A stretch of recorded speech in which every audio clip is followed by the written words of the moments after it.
আজকে কি বানাচ্ছি দেখো তো। চপ। এটা হচ্ছে থোড়ের চপ। দেখো দুপুরবেলায় থোড় রান্না করেছিলাম, একটুখানি ছিল। ওর মধ্যে একটু আলু সিদ্ধ দিলাম, ধনে পাতা, একটু রসুন, একটু আদা দিয়ে আর শুকনো লঙ্কা ভেজে এটা একটা পুর করে নিলাম। আবার একটু দিয়ে নিজে হাতেই একটু চ্যাপটা চ্যাপটা করে নিলাম। বেশি কাগজ লাগাইনি, চপের দোকানের মতো কাগজ লাগালে হতো, আমি আর ওটা করিনি, হাতে করেই চপের শেপের আকারে করে দিলাম। আর এই যে বেসন গোলা আছে, এর মধ্যে চুবিয়ে চুবিয়ে ভেজে নিচ্ছি। বেসনের মধ্যে একটু কর্নফ্লাওয়ার আছে। এই যে কতগুলো দেখো ভাজা হয়েই গেছে, প্রায় উল্টে দিলেই হয়ে যাবে।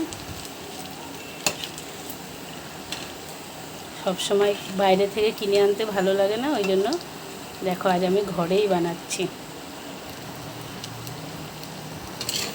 আর আমার এই কালো কড়াইটা দেখে তোমরা কেউ কিছু মনে, প্রত্যেকের বাড়িতে ভাজার জন্য এরকম একটা কালো কড়াই থাকে, আমরা দেখাই না তাই। তা আমি এই কালো কড়াইটা খুব ভালো ভাজা হয়, এই কারণে আমি এই কড়াইটাই বেশি ভাজার জন্য ইউজ করি। কেমন হয়েছে চপগুলো দেখো, খুব তাড়াতাড়ি হয়ে গেল।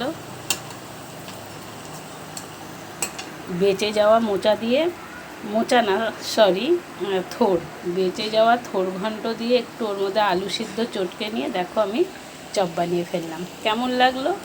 তোমরাও কিন্তু এরকম করে দিতে পারো। যখন সন্ধ্যাবেলায় সবার খিদে পায়, হঠাৎ করে কিছু না থাকলে, ঘরে কিছু বেঁচে যাওয়া সবজির তরকারি থাকলে তার মধ্যে একটা আলু সিদ্ধ আর একটু যেটা যেটা লাগে, মানে একটু আদা, একটু কাঁচা লঙ্কা, ধনেপাতা, এগুলো চটকে বেসন এরকম গুলে করে নিতেই পারো। খুব সুন্দর হয় কিন্তু খেতে। তা কেমন লাগলো কমেন্ট করে জানিও। টাটা।